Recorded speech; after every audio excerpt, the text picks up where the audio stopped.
Après les soleils des indépendances, pour paraphraser Amadou Kourouma, on pourrait penser que le colon est parti avec tout ce qu'il nous a laissé comme héritage.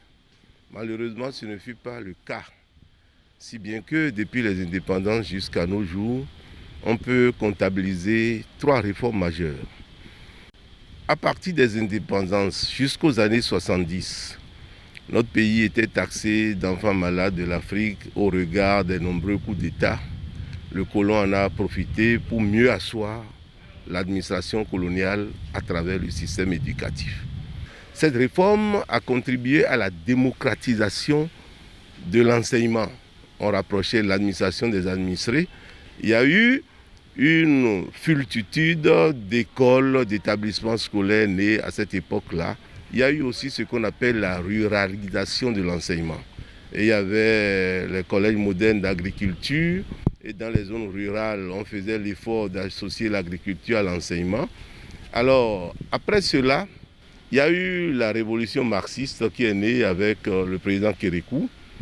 Il y a eu ce qu'au temps de Kérékou, on a appelé, et plus exactement, le programme national d'édification de l'école nouvelle.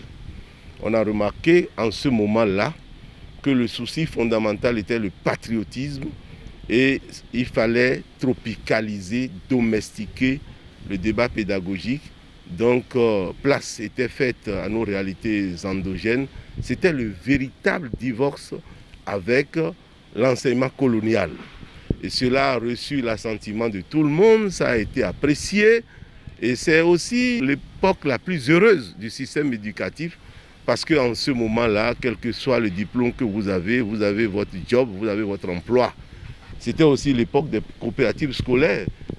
Et quand on a fini avec l'époque Kérékou, il y a eu alors l'ère démocratique avec le président Nicéphore Soglo. Quand Nicéphore Soglo est arrivé au pouvoir, il y a eu ce qu'on peut appeler une nouvelle réforme, une 3e réforme. Et cette réforme avait essentiellement pour objectif l'ouverture de notre pays sur l'universel. Il était question que nous puissions avoir un savoir qui puisse compétir à travers le monde, que l'on cesse avec ce que je peux appeler la béninoardise et qu'on s'ouvre maintenant, on sorte du cocon national pour affronter le monde au plan intellectuel. Et cette réforme aussi a porté ses fruits. Et jusqu'au moment où Soglo a perdu le pouvoir, Kérékou est revenu. À un moment donné, la première constatation, c'est que le ministère n'était plus homogène. On a commencé à saucissonner. Donc voilà à peu près les grandes réformes qu'on a pu subir. Maintenant, au niveau des programmes d'études, il faut reconnaître que des indépendances jusqu'à l'ère de Nicéphore Soglo, il y avait ce qu'on appelle les programmes d'enseignement. C'était des programmes dont les savoirs notionnels avaient leur caractère universel, mais qui accordaient trop d'importance aux enseignants qui étaient comme les gourous, les manitous du savoir, les seuls détenteurs du savoir. Et quand Soglo est arrivé, on a remarqué qu'on a adopté les programmes d'études qui avaient une démarche pédagogique particulière. Il y a eu ce qu'on appelle l'approche par compétence. Une approche qui met l'enfant au cœur du savoir. L'enfant lui-même bâtit son savoir, construit son savoir.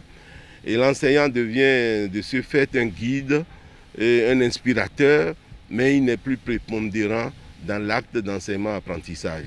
Cette approche permet au moins de s'adapter à la quincaillerie digitale, numérique, dont tout le monde est friand aujourd'hui, dans la mesure où cette approche constitue à apprendre à apprendre. C'est-à-dire, au lieu d'apprendre aux enfants, on leur apprend seulement à apprendre à se débrouiller, on leur donne le goût de la recherche et ils peuvent se débrouiller seuls.